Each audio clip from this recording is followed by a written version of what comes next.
All right. All good right there? All good. Thank you. Okay. So thank you everyone for joining us. Our webinar today is on heat stress. And I would like to introduce our first speaker. We have Dr. Ross DiCarletto with us today. I've heard Dr. DiCarletto described as a passionate and knowledgeable occupational hygienist. He's a past president of the Australian Institute of Occupational Hygienists. And he did many years, 20 approximately, at Rio Tinto as an in-house hygienist. And he's an adjunct professor currently at Edith Cowan University in Australia and Queensland University. And he's also taught at other universities as well. And Dr. DiCarletto tried to retire in 2018, but is now consulting a few years later. So we're very fortunate to have him with us today to talk about heat stress. Just a couple of ground rules throughout. So we request that you stay muted and also have your camera off so that we can focus on our speaker and hear all of the good content. We will have some time for questions at the end, and we will be monitoring the chat as well throughout. So please do pop your questions in there, and we'll pull those up later. For the second part of our webinar, we have a presentation from AIHA. AIHA CEO Larry Sloan had planned to present this, but as it's the middle of the night in the US, I'll present on his behalf. And AIHA is launching a new application, a mobile application for heat stress. So I'll present on that. With that, Dr. DiCarletto, would you like to go ahead and share and start your presentation? Certainly. So here we go. Share that one.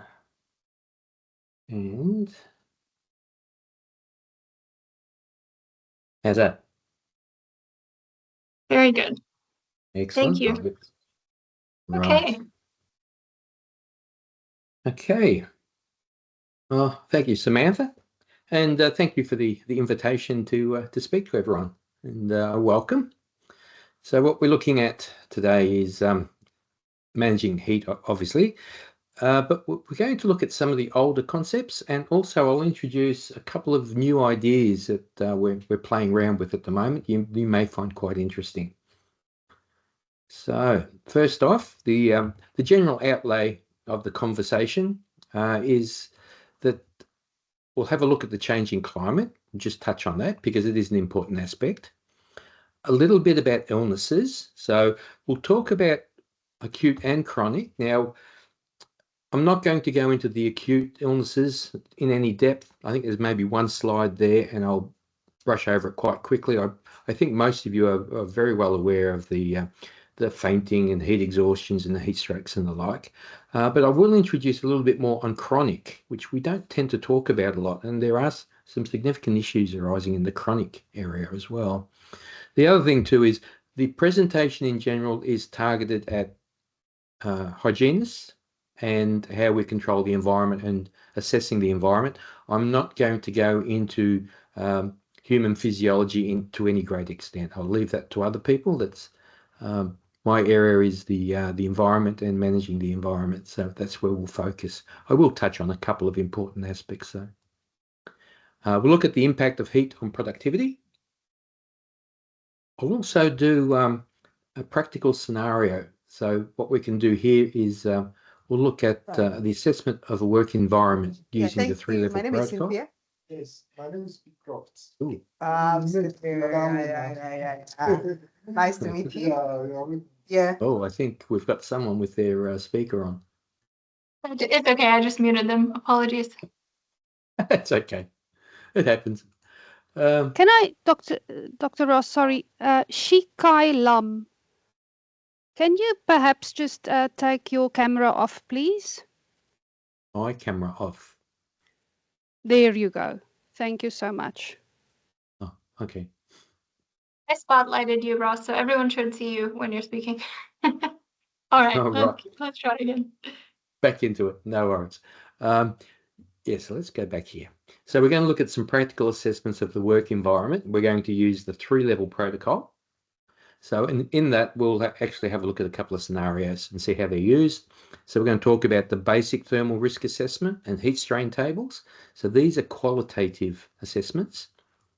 Then we'll look at rational indices. These are more for the hygienists. This is where we get out into the field, we take measurements, and we use that data to assess the environment. And I'll also touch on physiological monitoring, which is a really quite a large and growing area in heat stress. And there are some good things about it, and there are some not so good things about it, and we'll talk about that later. We'll go into the hierarchy of controls and how to use that effectively. And finally, we'll look at some of the resources that are available for you out there if you're doing heat stress work. All right. So first off, I better say, I mentioned to Samantha, sometimes when I get a little bit excited in these presentations, I talk a little bit quickly. And Italian heritage, I tend to wave my hands around a lot too. So forgive me if I do that, and I'll try and slow my pace a bit as we go. So you're already started. So in January 2016, the World Meteorological Organization confirmed that the average global temperature change had already reached 1 degree centigrade. And under current policies, it's projected to reach 2.7 above pre-industrial levels. And I think that may have been adjusted again more recently. In West Africa, now this is where it gets interesting, because we talk about 2.7 average degrees. Well, that's not really a lot, or 1 degree, but it's not the average temperature that can be a real issue for us. It's this increase of temperature extremes. And you can see in West Africa, there's been a doubling of very hot days since 1960. And this is occurring throughout Europe and the American continent, and even Southeast Asia and Africa as well. So this increased incident of extreme weather can cause some real issues. And it impacts sectors in agriculture, construction, and manufacturing. And also, don't forget the service sectors, tourism, transport, and in particular sport, all get this impact from the increasing and the more extreme temperatures. So here's a little bit of a map on the climatic zones, which shows you the key areas, the temperate, subtropical, and tropical. What is of particular interest I found, this region in here, the subtropical and tropical zones, that's where we have a lot of our resources, and we have a lot of the mining done in these areas and a lot of manufacturing and industry. So we are in quite hot areas to start with. So let's look at managing the issue. But what I'll do first is I want to go through some definitions that sometimes get a little bit confusing. When we talk about heat stress, it's the impact of the environmental heat, humidity, the metabolic workload, and the clothing. So these are the different factors that impact on the body to create a stress for the worker, a heat stress for the worker. So when we talk about heat stress, that's what we mean. Once that stress is on the worker, the body responds by sweating, increased heart rate, and elevated core temperatures. And this is what we call heat strain. So I often hear people mix the two up. So heat strain is actually how the body responds to the heat stress. Another one you may have heard is people referring to classical heat illnesses or classical heat stroke. What they're talking about here is illnesses that occur usually for those that are more susceptible, such as the elderly or the very young, or those that are unable to care for themselves. And they suffer from these heat illnesses, particularly when we have the heat waves. What is the area that, as hygienists, that we tend to get more involved in is what we call exertional heat illnesses or exertional heat strokes.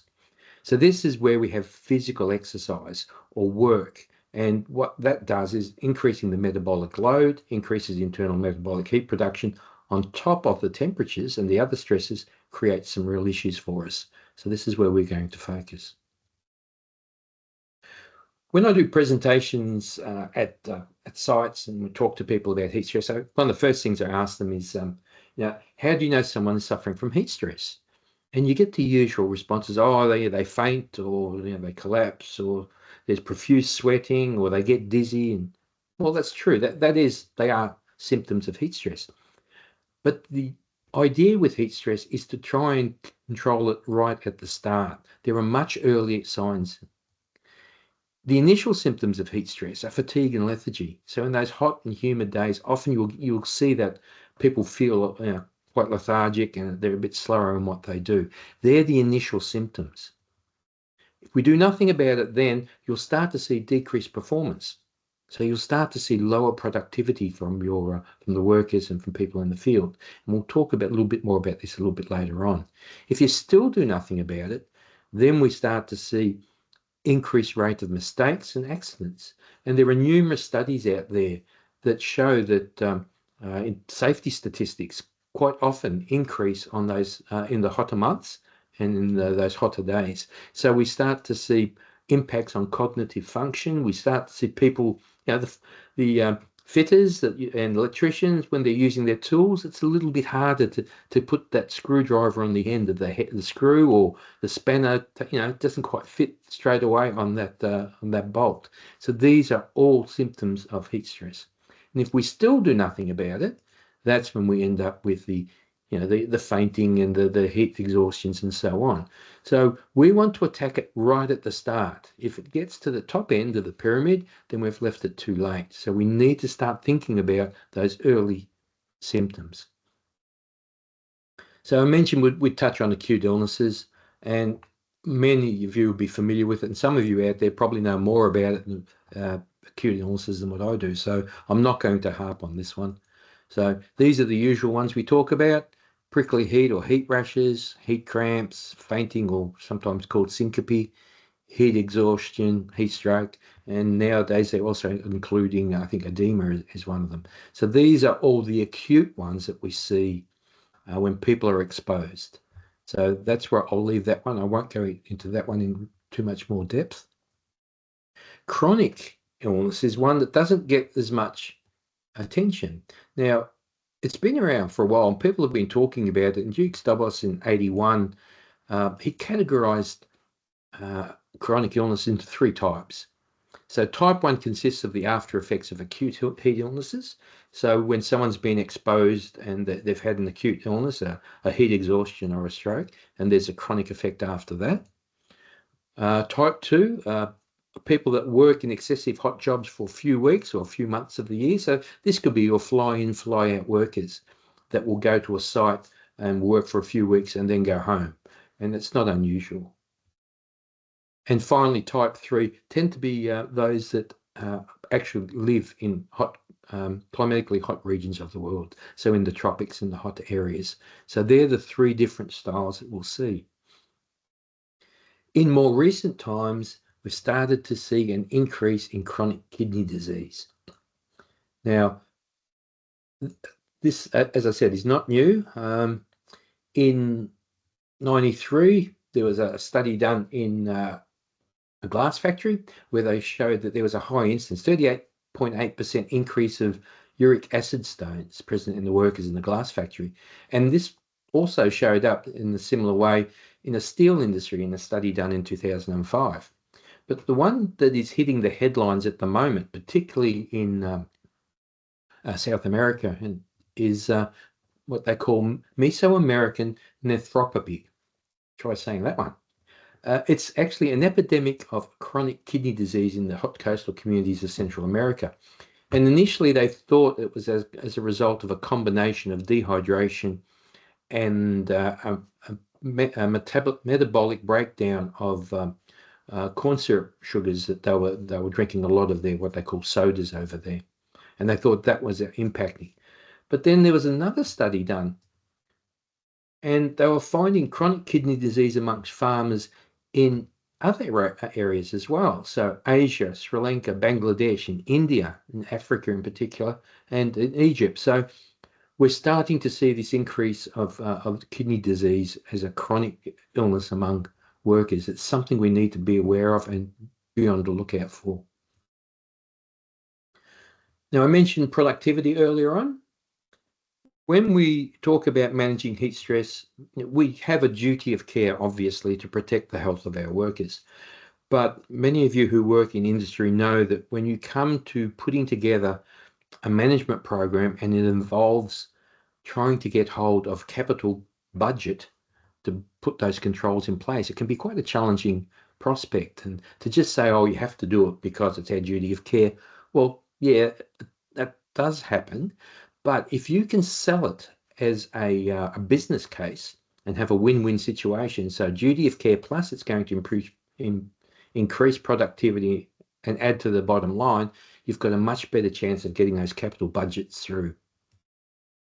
So there was a study done by Kallstrom and his colleagues, and they estimated an economic impact in 2030 due to workplace heat, and it was reducing the work capacity and productivity estimated at 2.4 trillion US dollars.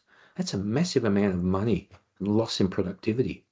They did a similar study, it was a meta-analysis actually. So they were looking at the impact of productivity across a number of studies. And Sohu, in his study, found that 30% of individuals working in heat stress conditions had losses in productivity. And it's pretty obvious, actually. We know about it, but we don't really publicize the fact and we don't use it to our benefit. And if you look at the graph, there is a very significant drop in productivity as that temperature goes up. Just bear in mind that the temperature we're talking about is WBGT, not just straight air temperature. And Fleuris did another study as well. It showed losses increased by approximately 2.6% for every degree increase beyond 24 degree centigrade WBGT. So every degree we lose 2.6%. So if you were working at 34 degrees, you would be estimating a loss of almost 26% of productivity. They're quite significant factors, and they can help sell the case when you come to building those capital budgets. So we have to do something about it. So what do we have to do? First of all, when it comes to heat stress assessment, as it says here, it's like clothing. One size does not fit all. You have to tailor the assessment to the scenario or the situation. But that doesn't necessarily mean we always have to complicate things. And sometimes as hygienists, we have a tendency to do that. We go out there and we take lots of measurements and we do lots of calculations, where sometimes it's just a case of go out there and fix it. So let's have a look at some ways of doing that. So when we talk about assessing heat stress, there are a number of considerations. It's not just about the temperature. Obviously, environmental conditions are important, and we have to go out and assess that. But we have to look at the task being undertaken. Is the individual out there with a clipboard taking notes, or are they out there digging a ditch with a shovel, or are they walking up and down very rough terrain and hilly terrain? That impacts on the metabolic load, which can add to the stress. And also, if the tasks are highly complicated, we can have issues as well. So we need to understand the task. And of course, personal factors. We're all built differently. And while some people can cope quite well, other people struggle in very similar conditions. I did some research with an individual. We did some physiological monitoring, and they were electricians working in the field. And I had physiological monitors on them, on the electrician and on his offsider. When we downloaded the data, I thought my instrument was broken because the electrician's resting heart rate was 45 beats per minute. I thought, no, that's not possible. Something's wrong with my instrument. We did it again, same result. It turns out that he was an Olympic athlete. So he was getting himself fit for the Olympics that were coming up that year. So he was super fit and super able to cope. Whereas his offsider was a 59-year-old overweight male, and he struggled considerably with the work that he was doing. So always need to consider the personal factors. And also, what are they on any medications? What were they doing the night before? There's lots of things we need to bear in mind. So always at least those three things we need to think about. So they could all impact and interact with the scenario. So you have to consider them all. Now, the three-step protocol, this is something that came out of the IOHA a number of years ago. It's loosely based on work done by Jacques Malker in Europe. And what it does is it looks to tailor the assessment to the scenario and the condition. Now, the first step is what we call a basic qualitative heat risk assessment. So this is very simple. It has to be simple.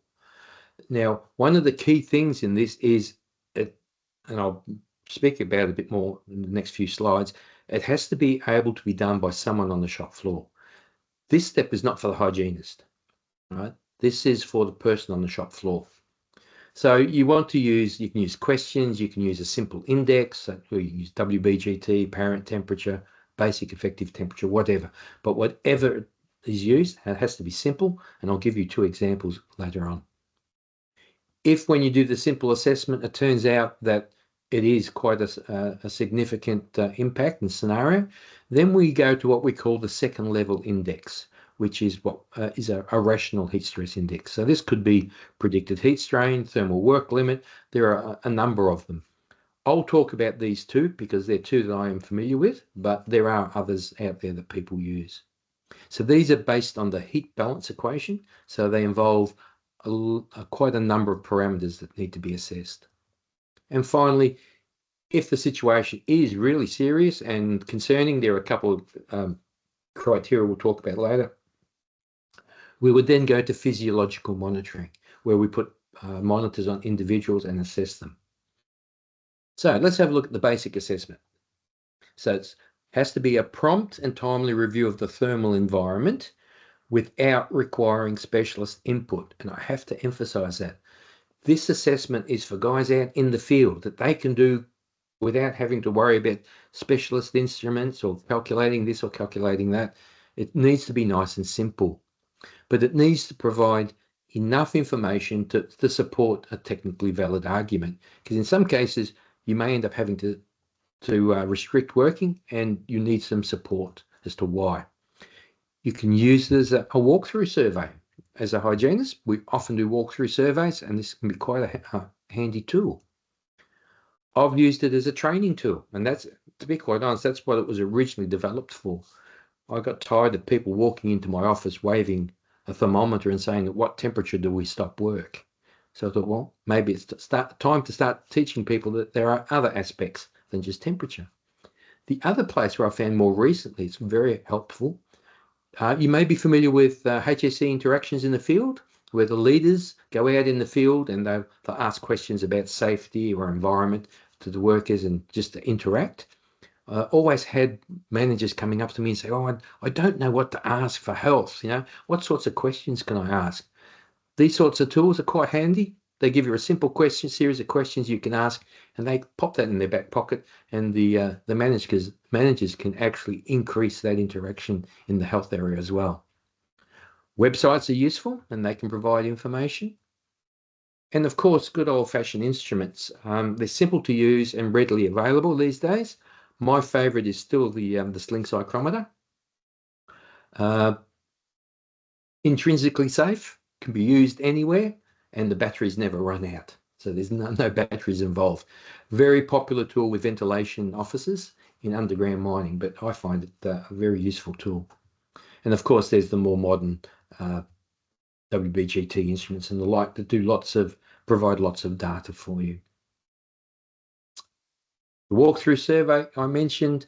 When you're out there for a reason. As a hygienist, we look, we talk, we look at the airflow, we look at heat sources. Are they using fans? What's going on out here? Are there engineering controls? Yeah, okay, well, if there are they functioning properly? Are they working the way they were designed? Check for maintenance records. I've seen chiller units that putting out air at temperatures that were, totally useless because no one had done any maintenance on them and no one had worried about them. And also, when you've got information from records, verify it with the operators on the shop floor if that's actually what's going on, and talk to the managers as well. Sometimes what's written down doesn't always happen out in the field. Now, this is the paper version of the basic thermal risk assessment taken out of the IOHA document. So it's pretty straightforward. On the left-hand side, we have these impacting or hazard types. So sun exposure, hot surfaces, exposure periods, so on. We also have apparent temperature down the bottom there. So that's included in the scenario. And of course, metabolic work rate is included. So you see, we're incorporating a number of different aspects, and this is where the training and the education comes in, showing people that these all impact on heat stress. And what they would do is they would take this out with a pen and paper, with their pen, and they would tick, okay, what's the job I'm doing? How long is it going to take me? Oh, it's going to take me 1 to 2 hours. I'll tick that box. Is it a complex job? No, it's a simple one, and so on. And then basically what would happen is, you've down the bottom here, you can see there's a little formula. I had to put the formula in because when it was originally designed, we had a number of engineers there, and engineers, you know what they're like. They like calculations and formulas. So we put that in for them. But it did turn out to be quite useful. So when you get a certain value, it tells you whether it was potential for heat illness or something needs to be done straight away. But what I find very useful is I just tell the guys, look, if you tick anything in that box on the right-hand side, do something about it.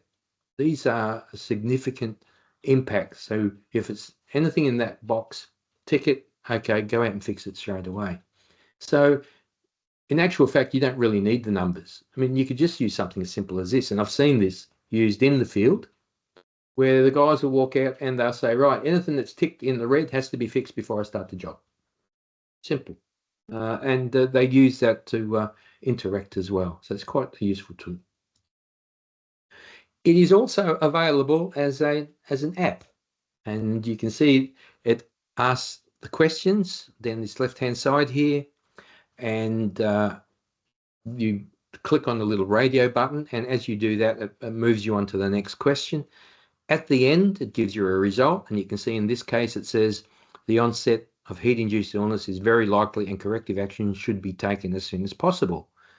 And there are other warnings for lesser risks. If you click on tap for details, you can see these numbers. So you see I've got a red 3. So what we do is we tell them, if you've got a red 3, fix it. You know, sun exposure. Okay, I need to get some shade. Air movement. Okay, there's no air movement. I need to see about getting a fan.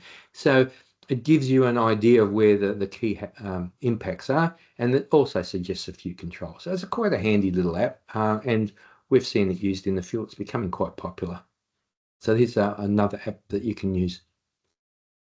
Now, here's one I'll introduce. This is in development, so I've got to be careful here. It's not fully out there, but we have been using this in the field, and we're getting some very good feedback for it. It's called a simplified heat stress chart. Now, many of you may have heard of the National Weather Service charts. They're those charts. It's a chart where there's humidity across the top and temperature down the side, and it's got lots of, you match them and it gives you a color, and from that color you determine what the risk is. Now, the National Weather Service chart got some bad publicity not long ago when it was challenged in court. And as a result, the cases were actually lost because there was no one could actually find what the risk assessment was based on. The data itself the meteorological data was good, but the risk assessment was challenged, and that's what they couldn't defend. The problem is this is a really simple, easy to use tool. So one of the groups asked us, can we develop something similar, but build it on a physiological basis? So we took up the challenge, and this is what we've done. So we use ISO 7933, so predicted heat strain. So it's got a solid standard, and all it requires is a knowledge of air temperature, humidity, and estimated workload. So the way it works is that, hang on a minute, I just got to, right. The worker will identify the air temperature and the relative humidity, which is pretty simple. They can do that from an app. They can do it from the Weather Bureau, or they can measure it themselves. Then what they do is they need to assess their task. What am I doing today? So, oh, I knew that was, there we go. So what we did is we built a table for them, and this is based on ISO, I think it's 8996. So we give them a metabolic load, and these were examples of some of the tasks that they were doing. And they would know if they were doing this task, then it was a medium, and they would go to the medium chart. If they were doing administrative work, then they would go to the low chart and so on.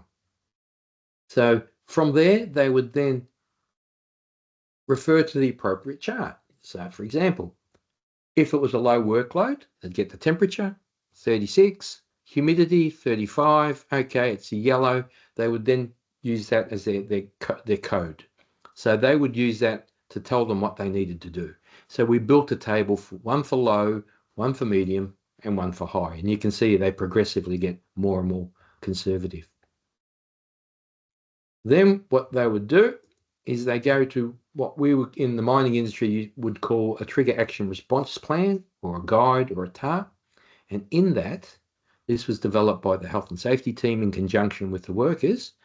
And you would have a section for each category: workers, supervisors, advisors, and site management. And it would tell them exactly what needed to be done at a yellow, level 1 response, orange, level 2, or a level 3. And each one had the jobs that they had to do that had to be done at those categories.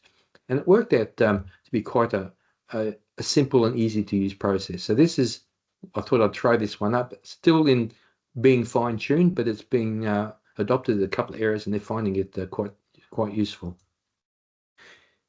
So they were our basic thermal risk assessments, right? So they were tools that could be done by the guys on the shop floor or the ladies on the shop floor, very easy to use, don't have to have a technical knowledge. But if when they do that, they find there is an issue, then they come to us. And as hygienists, we need to get out there and start doing the assessment. So this takes us to what we call stage 2. And we have to do some additional monitoring. Key parameters: if you are assessing heat stress, I don't care where you do it or who you are, you always take these 4 measurements. Always dry bulb, black globe, air velocity, and humidity. They are the minimum requirements of any heat stress assessment because they tell you so much about the exposure. We also include behavioral, so the metabolic load, what's the task they're doing, and the clothing. Then we use that data in a rational index. And I'll give you some examples of those in a minute. So when we come to working and controlling the environment, there are 2 approaches that are being used out in the field. One is limiting work to suit the environment or the risk. So you often see these as work rest regimes. So what they do, okay, we've done our assessment, it's too hot, therefore we're going to work for 30 minutes, rest for 30 minutes, or work for 20, rest for 40. So they're limiting the work to suit the environment. That's one approach. The second approach is modifying the task or the environment to reduce the risk.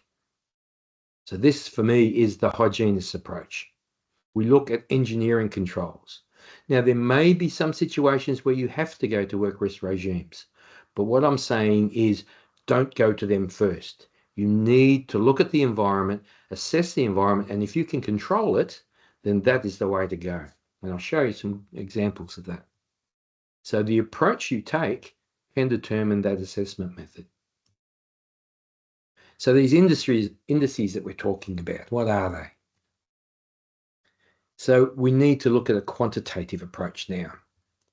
So we're using these thermal indices. So what is a heat stress index? Basically, it's a single number that combines the effects of many different factors in the thermal environment. And then the value sort of aligns itself with the thermal strain on what the person feels. So the higher the stress, the more the strain. So the 2 basically line up. So the heat stress index is actually assessing that thermal strain on the individual. Rational indices are based on the heat balance equation. Right now, there are a couple of, as I mentioned earlier on, there's a thermal work limit and a predicted heat strain. Now, they look at climatic conditions, they look at the clothing, and they also look at the metabolic work rate. They also take into account things like posture and acclimatization in some cases. Now, what they do is they use predicted responses of the body, such as sweating, which results in fluid losses, or elevated core temperatures to determine what the strain is on the individual. So The other thing that can be done is they now are starting to introduce things such as insulation effect of clothing.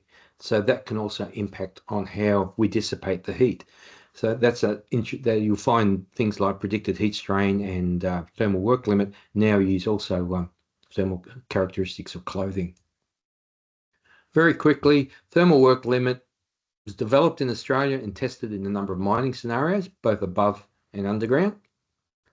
It's designed specifically for self-paced workers and doesn't rely on any estimation of metabolic rates. So you don't have to be able to estimate the work rates. So the areas are measured and you categorize those areas based on this metabolic heat balance equation, which you don't have to know about. That produces a figure called a TWL, and then you use that figure in a chart, and that chart tells you, it gives you some very basic controls that you can use. So there are a number of ways to calculate the TWL. In the very early days of its evolution, I mean, this was developed at a place called Mount Isa Mines in Australia as a part of a PhD. And this was the sort of tool that was used. And you used to be able to get an Excel version. If you hunt the internet, I think you still can actually find this. And you can input the parameters you can see down here: relative humidity, air temperature, globe temperature, and so on. And it produces a TWL figure down the bottom. You can also get instruments these days that will calculate it for you. And here are a couple that I've found out there that actually calculate the TWL. And there are some websites you can go to that will, you put in the data and they'll give you a figure. So I think here's one I found when I did a quick Google search, a thermal work limit calculator. So that will give you a number, which is a TWL number, and you then use that number with this chart. And you can see it is actually quite simple to use. It's not very comprehensive in task-wise and controls, but it gives you an indication. So it can be quite useful in that respect. Predicted heat strain is slightly more complicated. This is, admittedly, this is my preferred tool because it's more designed for the hygienist. It's based on the old Belding and Hatch HSI index.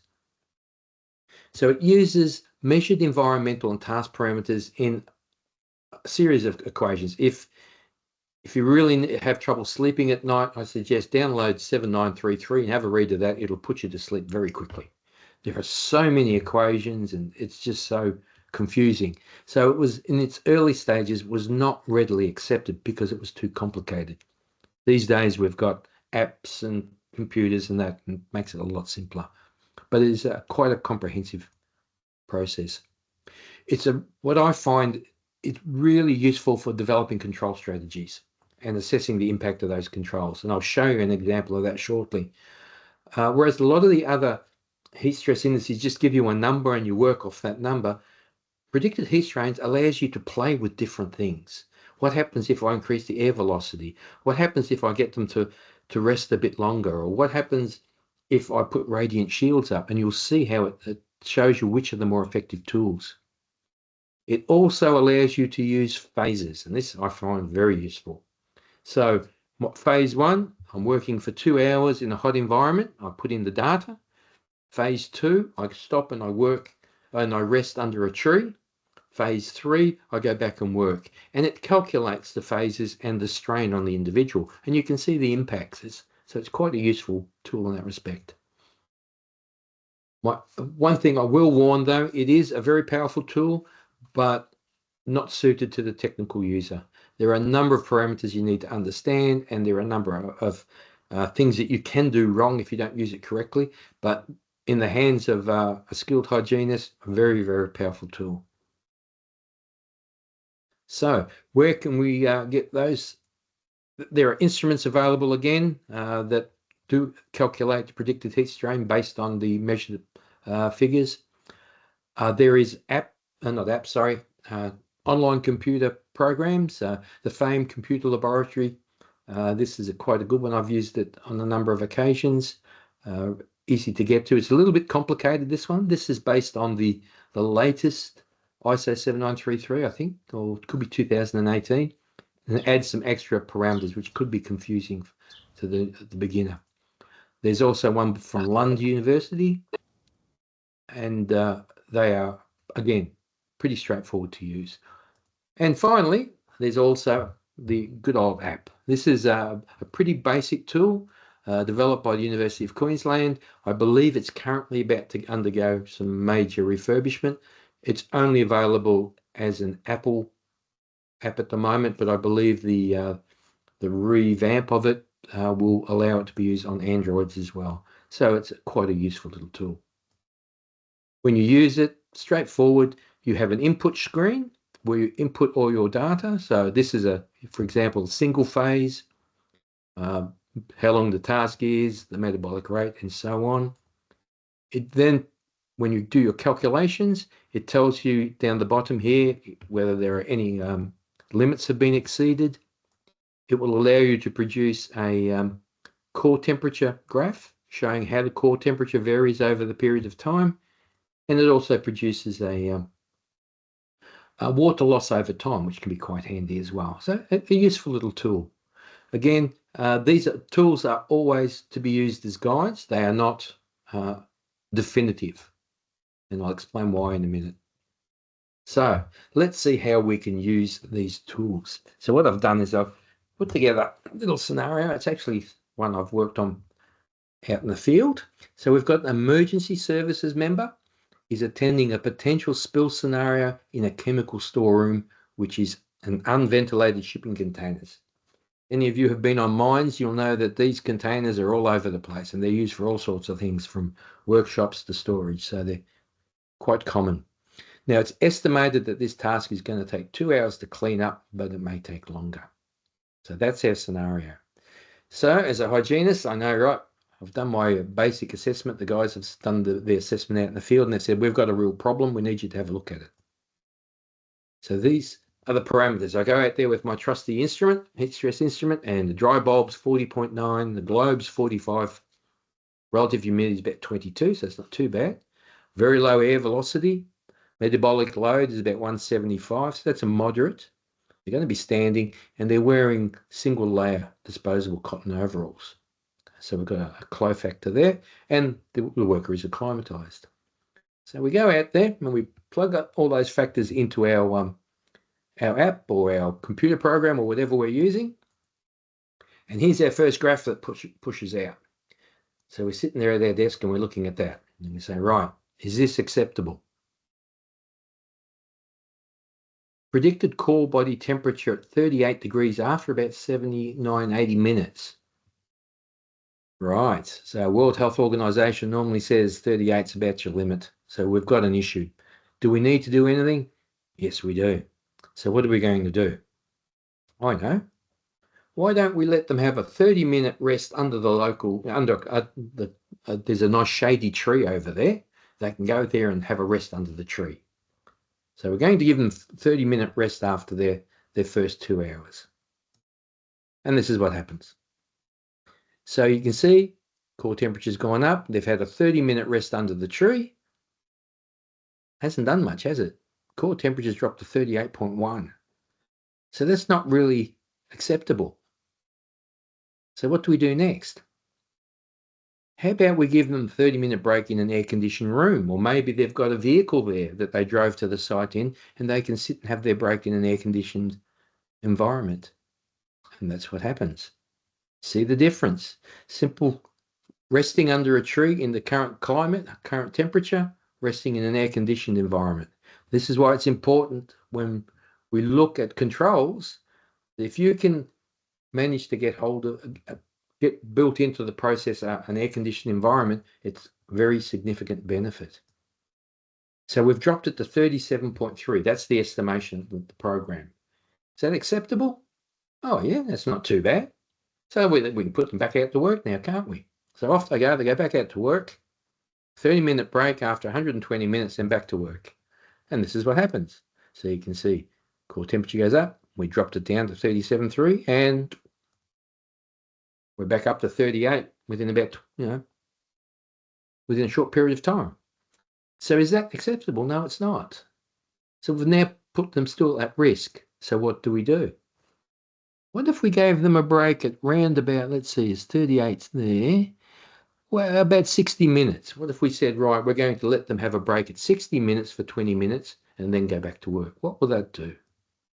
So a 20-minute break after 60 minutes, then back to work.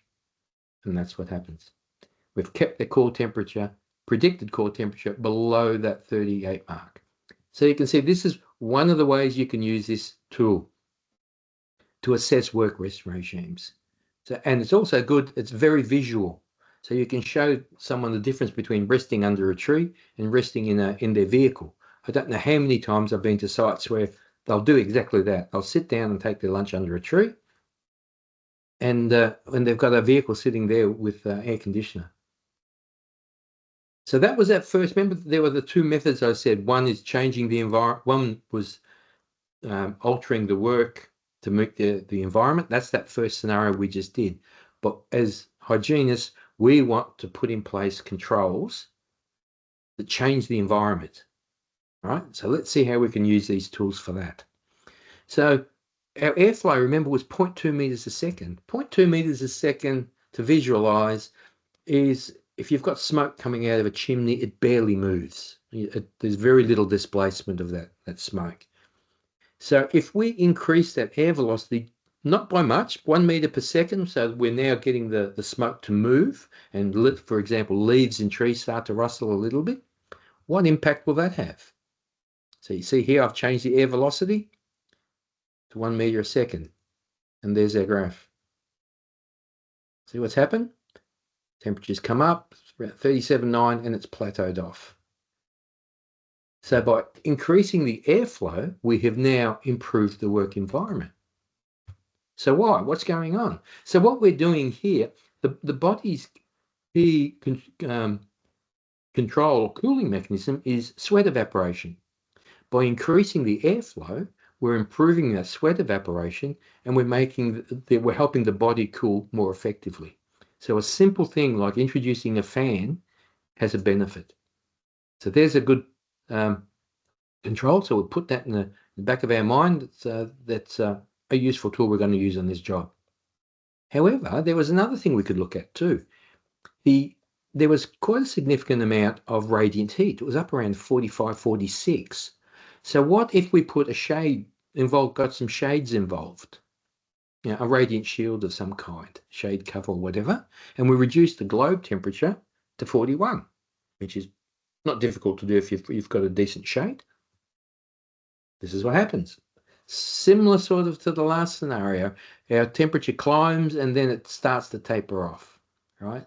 But note here that this is still rising, whereas with the increasing of airflow, it plateaued off. So the plateau is indicating that we're getting our heat balance equation is reaching equilibrium. This one is saying, no, you're not reaching equilibrium. But if you combine this with the other control, you've got two great controls for that task. So you can see there are a number of things you can do to change the environment rather than just going to work rest straight away. But we love our indices, but you need to consider certain things. There's more to heat stress indices than meet the eye. Some indices require an estimation of metabolic load, as we just saw, predicted heat strain, heat stress index, WBGT. That can introduce error if you're not familiar with how that's done. Each of these indices, when they're developed, make assumptions about evaporation and sweat rates. So you need to be aware of that. Rational indices have different limiting parameters.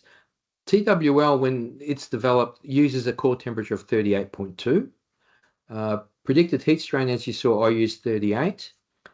Some I've known of some groups will say 38.5 with medically supervised individuals. I think that's also in the IOHA guideline.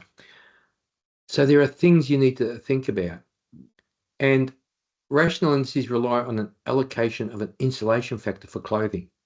So as you saw on that previous example, it was 0.8. It was overalls over shorts or whatever.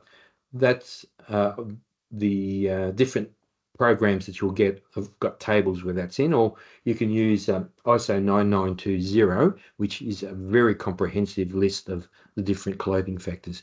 But you need to be aware that they do vary. So someone working in shorts and a t-shirt is going to be affected differently than someone than a welder, for example, who's wearing a leather coat to prevent him from the weld splatter. So they need to be considered. So the other thing, indices in the main assume fit, young, acclimatized individuals. Does this reflect the modern workforce? As Samantha mentioned, I do a lot of work in mines, and I can tell you now that fit, young, acclimatized individuals is not the way I describe a lot of the workers in the mines. So I need to take that into account when I do my assessments. They always assume well hydrated with access to fluids. Is that always the case when they're working in the field? No, it's not. So you need to be aware of that as well. Some of the simpler indices, effective temperature, basic effective temperature, corrected, and so on, and predicted 4-hour sweat rate, are actually not heat stress indices. Effective temperature that these were based on is actually a thermal comfort index. It was developed in the 1920s as a thermal comfort, and it is based on subjective assessments. So be aware of where these tools come from. And the other thing is, none of the indices can accurately estimate the microclimate inside high-level impermeable clothing. Now, I know some indices have clothing factors that you can use, clothing adjustment factors, and some people do like to use them. I tend to steer away from that, to be quite honest. I'm not overly confident that when you've got varying types of climates and varying types of clothing, how that changes inside the impermeable clothing. So you can use it. If you do use it, be aware they are estimates only. But for me, as soon as I see someone getting into a hazmat suit or impermeable clothing, I head for physiological monitoring, and that's how I handle those ones. So what do we use? Wet bulb is often referred to in industry. It was actually developed, reading the other day, in the 1890s in the UK by Haldane, I think Dr. Haldane. It was used in the Cornish tin mine. So wet bulb, is quite old, to put it mildly.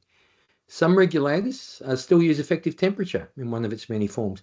In Queensland, here in Australia, one of our mining regulations sets a limit of 29.4 effective temperature, which is quite strange because it's quite an old method, but it's been written into regulation and that's what they use. I know in some of the other countries, they use WBGT written into regulations. So you need to know the limitations of all these indices.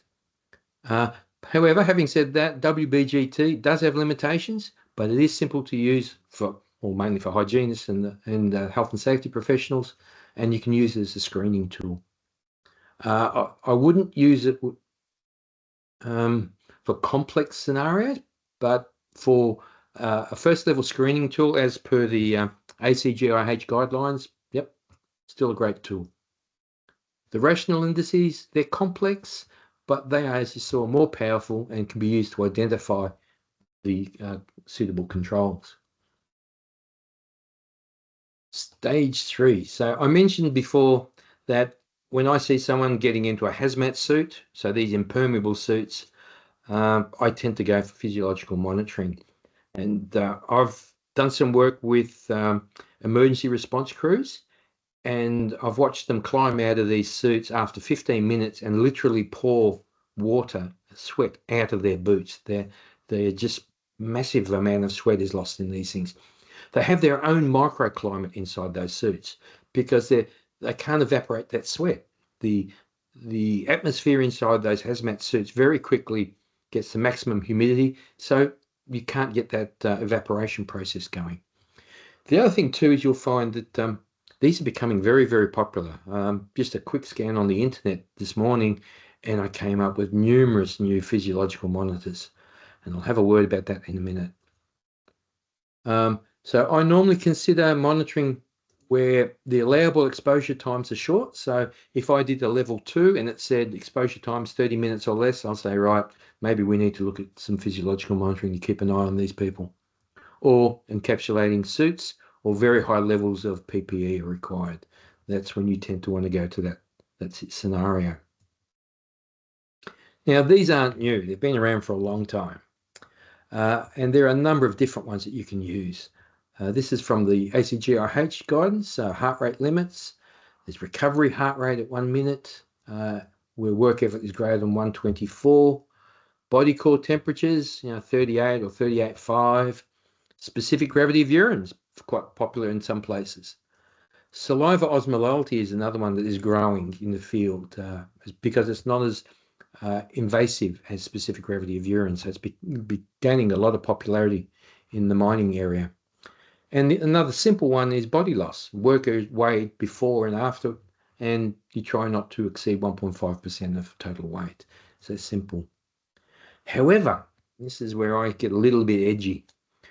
Physiological monitoring relies heavily on what type of controls? You think about it. What controls are associated with this? They're administrative controls. Now, let me give you a classic example. This is an assessment I did, you can see, many years ago, 10th of the 10th, 1996. So a couple of years ago.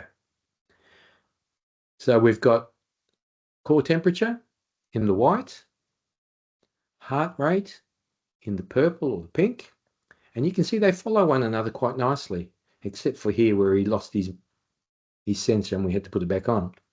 But as the core temperature goes up, the heart rate is going up, and you can see this gentleman was in some pretty high areas. He's sustained core temperatures above 38.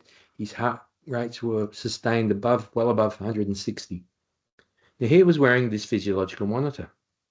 I want you to take note of something. This line down the bottom here, the red line across the bottom of the graph, you know what that is? That's an alarm. So the alarm went off, and you can see in this first session, he went out, the alarm went off, so he came back and he had a break, and you can see this little yellow bit here where his heart rate and core temperatures came back to where they should have been. And then he went back to work. And then what happened? He totally ignored it after that and just kept working. So when we spoke to him afterwards and said, well, the alarms went off, why did you ignore it? Oh, we have to get the job done. The job's got to get done. If the job doesn't get done, we get in trouble, and so on and so forth.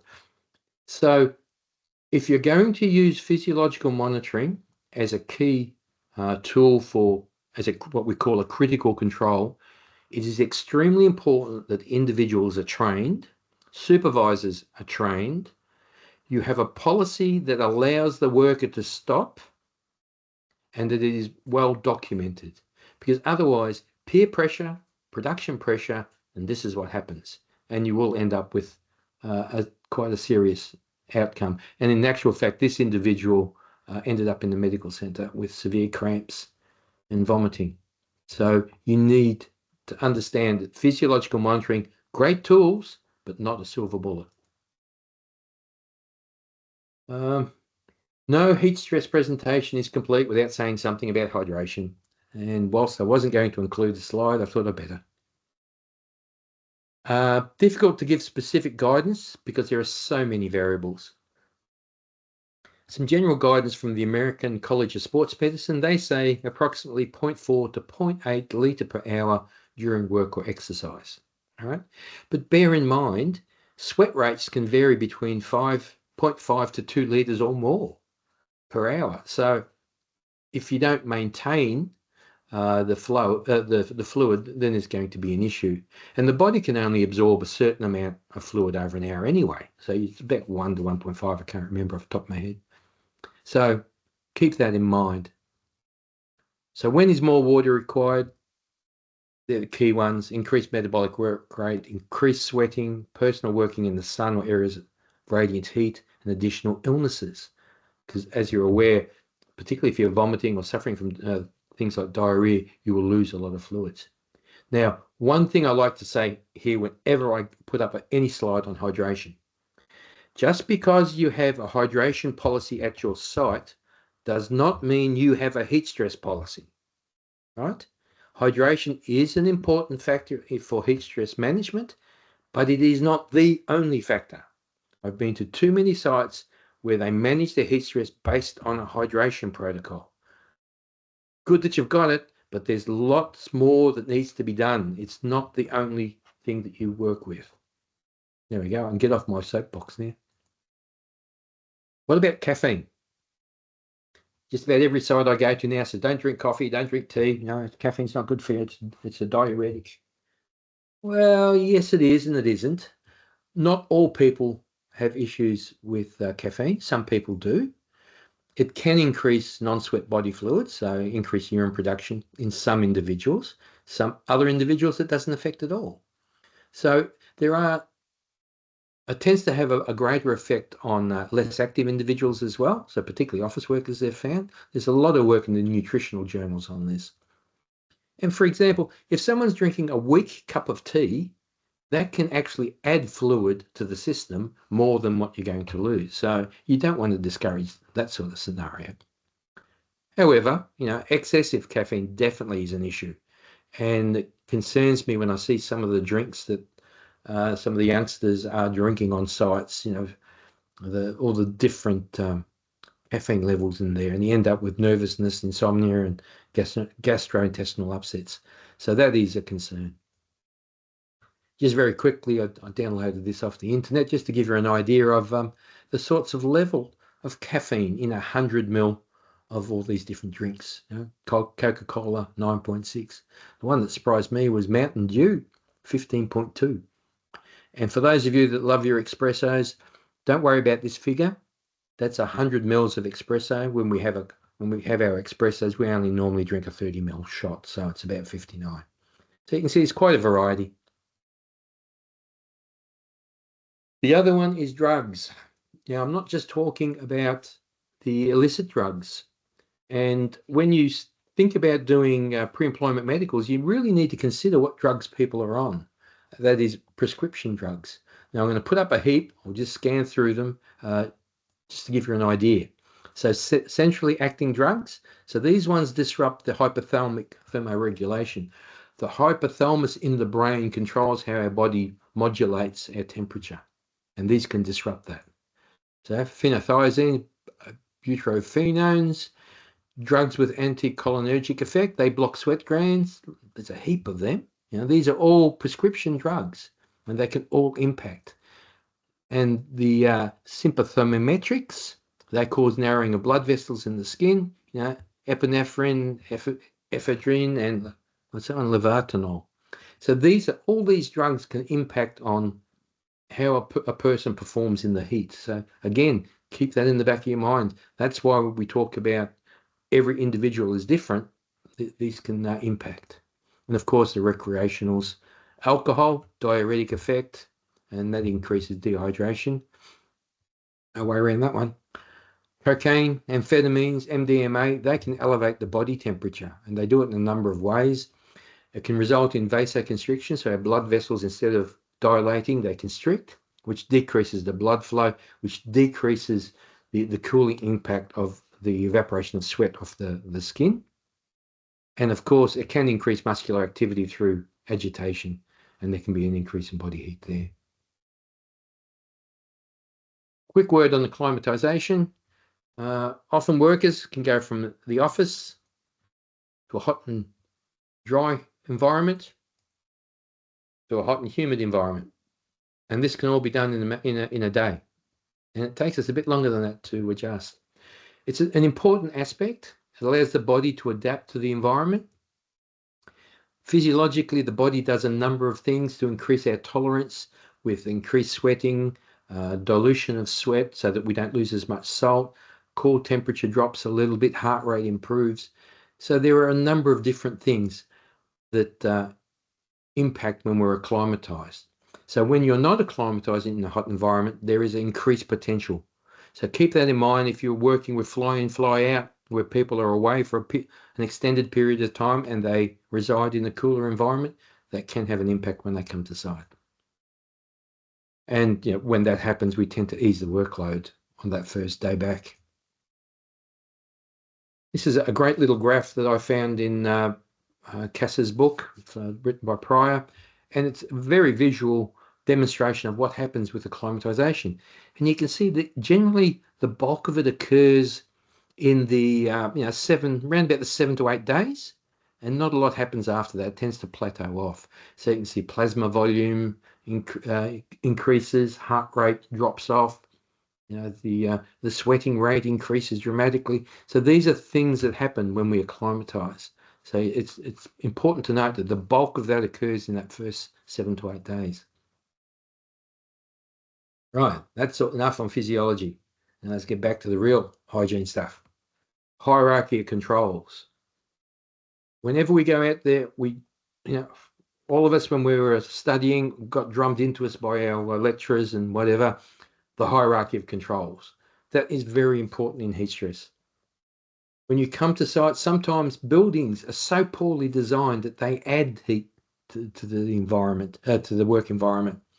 So, simple example here is a building that poorly designed. No side windows were included. There was no roof ventilation. They actually had washing machines in here and clothes dryers. And what happened was the temperature was terrible. It was very, very hot. By putting in windows and louvers in the bottom, putting in ridge ventilation, and we also included some what we call them whirlybirds to create that chimney effect. We got much better circulation in there, a drop in temperature, and it was a far more pleasant environment than they had in the first place. Again, it was changing the environment, not putting in work rest regimes. Another simple one that I've used, particular with where I found it very useful, is with boilermakers who are doing welding in confined spaces, and they're wearing respiratory protection. You can't put fans in with some of the boilermakers, the welders, particularly if they're doing gas shield welding, because that fan can blow away the shield and it affects the integrity of the weld. And believe me, you do not want to upset a boilermaker or a welder in a confined space. These are very useful, very simple. You put compressed air in one end. It spins the air very rapidly, splits it into two streams, a hot stream and a cold stream. The hot stream is exhausted. The cold stream is fed to the respirator or the cooling vest. We did this for a job at a petroleum refinery where they were working in pressure vessels. Before we introduced them, they were doing 15 minutes on and I think an hour off. When we introduced the vortex tubes to their process, they were able to do an hour and a half quite comfortably, and they were really pleased because they've got a control knob and they can adjust the temperature themselves. The only disadvantage you've got here is that you're attached to an airline. Other controls, this one's a very clever one. A site I visited doing a lot of asbestos stripping enclosures. This was an air-conditioned unit which they plumbed into the enclosure, the asbestos enclosure, but it was so well balanced that they maintained negative pressure in the asbestos enclosure and the guys had a cool environment. So some very clever engineering there.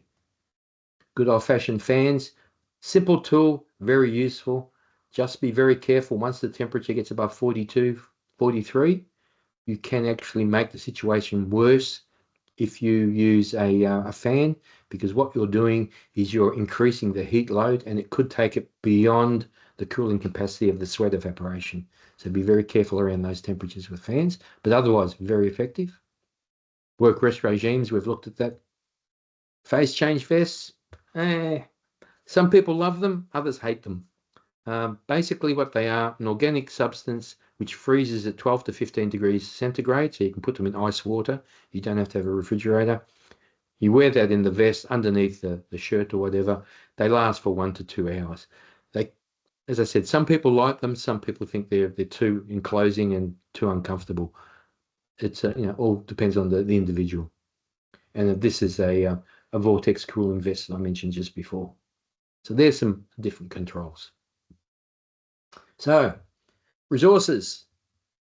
These two are my go-to books. Ken Parsons' Human Thermal Environments. This is my Bible on heat stress. I go to this on a regular occasions, particularly for highly technical scenarios and understanding processes. Ken Parsons has done a great job here. For physiological type scenarios, sport and physical activity, Douglas Cass is the editor here. This is an excellent book. That's where that graph on acclimatization came out of. So very, very useful. Talks about hydration and all different types of sweating effects. Another resource, some of you may have seen a recent bulletin put together by Debbie Dietrich from OHTA. That's the link there, and it lists a heap of resources and ISO standards and all sorts of things that you can go to that are very, very useful. They're too much to fit on one slide, so I've just put the link in there. So very well worth going to. And this one's one I like to log on to every now and then. It's the Global Heat Health Information Network. Very useful website and a lot of good resources and up-to-date information on there, so well worth logging into as well. So to finish off, some key points. Climate considerations. Acknowledge the effects of a changing climate. You don't have to be believe in climate change. You can be a climate denier if you want, but the thing is, whether it's as a result of humans or as a result of nature, our climate is changing and it is rising, and we need to be aware of it and do something about it. And keep that in mind when we do our risk assessments. The 3-step protocol, implement simple methods as initial alerts. That first step for the workers on the shop floor, make it simple as possible so they know what to do, and if they're unsure, then they come to us. And that's when we use the advanced indices or the physiological assessment, and use those indices to improve the work environment. Hierarchy controls, I'll harp on this one. Start at the top, control the environment first before going to administrative or PPE. Because if production pressures come in, peer pressures come in, administrative controls go out the window. I can tell you that now. Indices, very powerful tools. I use them a lot, but be careful. Use them as guides only. Recognize that they are not all encompassing, and there is a lot of variability associated with heat stress management. So great tools, but just know how to use them, and never use them as safe, unsafe limits. Thank you. There we go. Oh, there's my car. Thank you so much, Dr. DiColetto. No worries. Yeah, if I just We do have a couple questions in the chat, and I saw a hand raised, but maybe it's done. One question is, in the heat stress risk assessment, we take clothing into account. Is it necessary to additionally correct for wearing a helmet or a cap? Like, is there a clothing adjustment factor for that? You can if you really want to. And there are parameters that you can hunt down and they'll give you a factor for that. But if you really think about the amount of impact it has, I tend not to use it to any great extent. But yes, if there are tables and things available that take into account hats and their impact. Great. I see in the chat, actually, someone else responded and said that they let a laboratory measure the characteristics of the different, like, mandatory sets of clothing and PPE, and they did that via a urine test. So they measured parameters via the urine. You can be careful with urine testing. Urine-specific gravity is a great tool first thing in the morning, or when there hasn't been a massive change in the flux of the body, fluids in the body, because the way the body reacts, it produces hormones and all sorts of things. Urine-specific gravity, not brilliant for doing spot testing. I'd be looking at other ways, but yeah. Okay. The same person, Hilda, actually shared also that they work in the steel industry, And they measured that their workers are actually starting their day already dehydrated, which is a really good point. Yeah, and that's something we've found as well. It was part of a training exercise we did with a group. We tested them first thing in the morning, lunchtime, and at the end of the day. And when we started the project, probably we were getting, out of a group of 12, we were getting at least 4 that were coming in already dehydrated. By the end of the project, we had them all well and truly. But it was amazing because the night before they'd go out and they'd have a few drinks or whatever, and they'd dehydrate significantly and come into work, and they're already on the downward slide. So yeah, good point. Yeah. Any more questions for Dr. DiCorletto before I present the AIHA application? If you think of anything, you're also welcome. Oh, I see one thing. What are your recommended controls for workers at the furnace in the smelting processing industry? What will be the ideal occupational exposure limit for the 8 hours and 12-hour work shift? How long is a piece of string? Recommended controls for workers at the furnace in the smelting and processing industry. I did a lot of work in aluminium smelting, and some of the key things we found there, we introduced what was called a recovery room, which was quite simple. It was a 2x2 meter movable structure. It had a bench, a water fountain, and an air conditioner, and that was moved along in different places. And we found that when the workers were well trained, that's a key thing. First off, they need to be trained so that they understand what their body is telling them, so they know when to break. They have their break. They break in the cool booth, brings their temperature down, and then they go back out and they can work. But again, there are so many variables here. How hard, when you say still for workers in the furnace, what are they doing? Are they raking metals? Are they up against high radiant heat? If it's radiant heat, well, then think about radiant shields. Think about reflective clothing. If you put them in reflective clothing, you're going to impact on the evaporation process. So there are a number of different things you can do. And whether it's 8 hours or 12 hours, it's most of these situations you're looking at 1 to 2 hour blocks to see how it's impacting on the individual. So very difficult question to answer in 5 minutes, but there are a number of controls. Workers are tapping. Oh yeah. High radiant heat, poor airflow in some cases, and even if there is airflow, because the air is so hot, increasing the airflow will make the situation worse. In a copper smelter, what we did was we introduced chilled air via a vent, because where they were tapping was close to a wall area, and we had a vented pipe with chilled air, and that was one way of doing it.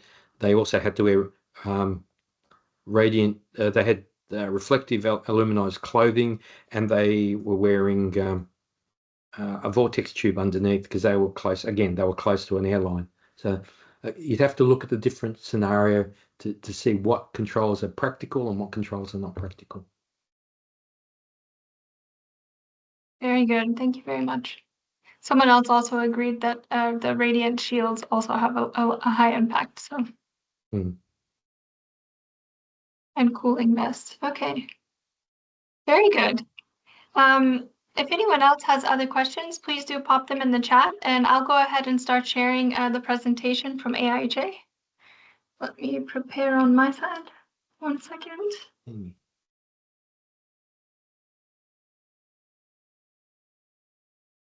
Okay. So as I mentioned before, I'm presenting this on behalf of Larry Sloan, the CEO of AIHA, the American Industrial Hygiene Association. And Dr. DiCorletto gave us already some really good hints on a couple of applications from Australia. And so this time we're moving across the world to the Americas, where AIHA has developed this application and put quite a lot of resources into it. And now is actually the moment to continue doing testing and provide feedback. So as I present this, I would really like for you to consider, downloading the app, using it, and providing feedback. All right. So as we already spoke about the impact of heat on workers, and also, just one second, I'm going to change my view. There we go. We spoke about the impact of heat on workers and a little bit about the difficulty with data. So I'll mostly start with AIHA's response to that, which is this new heat stress app, and some of the functionalities and resources and how to access that. And so we spoke again mostly about what's already in the top, that we can result, extreme heat can result in occupational exposures that result in injuries, disease, reduced productivity was an important one, and potentially even death. And so this poses a problem for many workers and also employers. And this will only get worse as climate change goes on.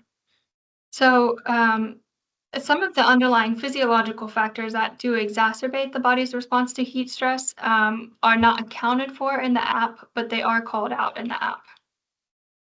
And again, on the impact of heat, this can result in occupational illnesses. It can result in risk of injuries and many other symptoms. And this can happen to outdoor or indoor workers. And the version 1 of AIHA's app is currently designed for outdoor workers only. And version 2 is envisioned for later and will look at unacclimatized environments and indoor workers. So in response to an absence of resources in some cases, there is an existing OSHA and NIOSH app in the US, but it's based on heat index. And seeing as wet bulb globe temperature is a more comprehensive indicator of heat stress, including some additional factors, AIHA responded by developing this app. And so there's an AIHA thermal stress working group that anyone can join, and that's the group that put this app together in collaboration with Eastern Carolina University, I believe. It's a free app and it's compatible with both iOS and Android platforms. There are no pop-ups, and at the moment it's available in 4 different languages: English, Spanish, Portuguese, and French. And it has the ability to pull live weather data from local national weather services. And there's a risk stratification for workers and some educational information and other resources available in the app. And so as I explain the functionalities, I encourage you to go ahead and download the app. We'll give you just a few minutes. If you have Apple, you'll find it. You can type in heat stress in your app store. And for Android users as well, it should be available.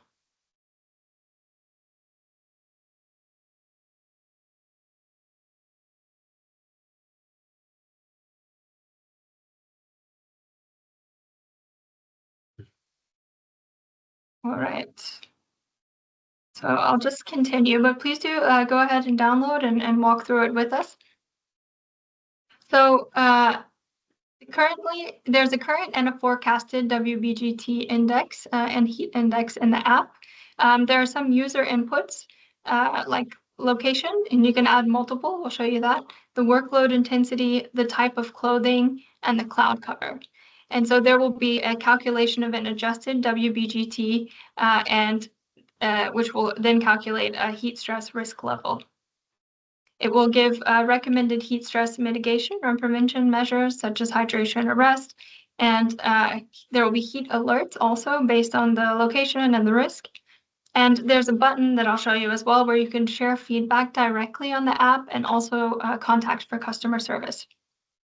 And so there have been many enhancements actually. This was launched, I don't remember exactly when, but maybe a couple months ago already. And there's already an improved location search.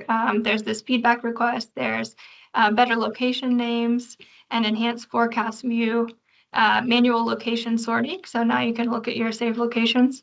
And then also a detailed WBGT index, which shows what you've added in. There are some additional resources, and then for each of those, there's almost like a short little lesson that comes with it. So that's also an interesting addition there. So when you open the app, there will be a welcome screen that talks about the app. And then the next one you'll see is where you can add in your locations. And then at the bottom, there's also a small little icon that will show you emergency. And this will give you like quick first aid steps should something occur. I'm going a little bit fast, but I will distribute these slides afterwards. And of course, you're welcome to download the app for free and play around in it. So you'll select your language in the beginning. And I have to say kudos, because although this was developed in the US, they consider the metric system. So you can also select Celsius, Fahrenheit or Celsius. And then there's something called the workload wizard where you'll enter the anticipated workload level. So this can change later. I'll show you that also. Just because you select it now doesn't mean it's the only one to stay. So under your configuration, you can go in and continuously update things like your workload, the clothing, or the cloud coverage, any of those sort of additional factors. You can set your work schedule. So what are the working days and the hours and when there would be like a meal time also to account for breaks. You don't have to enter that, and you can also continuously update it. And then you can add in your locations, and you can have multiple locations. And again, you can modify these in your configuration at any time. And so once the locations are entered, it will the app will calculate based on the local data and your input on the additional variables. It will calculate the adjusted WBGT. And you can also choose to display just today or a 5-day forecast to give you a heads up of what's coming through the week and planning work. You can choose a compact view for your multiple locations and just quickly see what's going on. You know, if you have multiple sites, for example, you can have a quick overview of what the situation is there, or you can look at the detailed 5-day forecast. And there's just a little toggle button actually where you can choose that. So in the location monitoring, you also, again, you have the compact view, but you can also have an expanded view where you see more information about what's going on at each of those locations. Oh, and sorry, you can also look at the various workloads as well. And as I mentioned, there are additional resources with free links to each of those. Again, if you want to click around and read through, and if you have any feedback, please provide that. So again, these are some of, it'll show you the signs and symptoms of heat illness. You've got some options in an emergency, what to do in case of an emergency. And then there are some additional heat stress resources provided by IOHA. So there's a whole page. If you click on heat stress resources, it will take you to IOHA's site. And there are employer resources and employee resources. And there's a ton of information there. There's also the links to download the app in case you weren't able to find it in the App Store or you want to share it further. And just some acknowledgement. So IOHA would like to thank the Thermal Stress Working Group for its vision and leadership on the process of developing this app. And then East Carolina University for its contribution to the app's algorithm and its validation. And then, of course, it contains a lot of intellectual property from many, many entities. So please do go and download this app. We will distribute PDF slides with active links, and IOHA is really asking everyone to test. So please do provide feedback. You'll see a button directly in the app where you can click, give feedback, and it'll go directly to the app developer. They'll discuss it with IOHA, and then they'll consider it for future enhancements. They do regularly release updates, and so you can see either if you have the app, it'll provoke an update, or you'll see, as often I see it on LinkedIn, for example, you'll see that they've released the latest version. So for more information, you can contact Larry directly or the Thermal Stress Working Group, or you can also send questions our way and we'll forward those. So thank you very much. I'll stop sharing.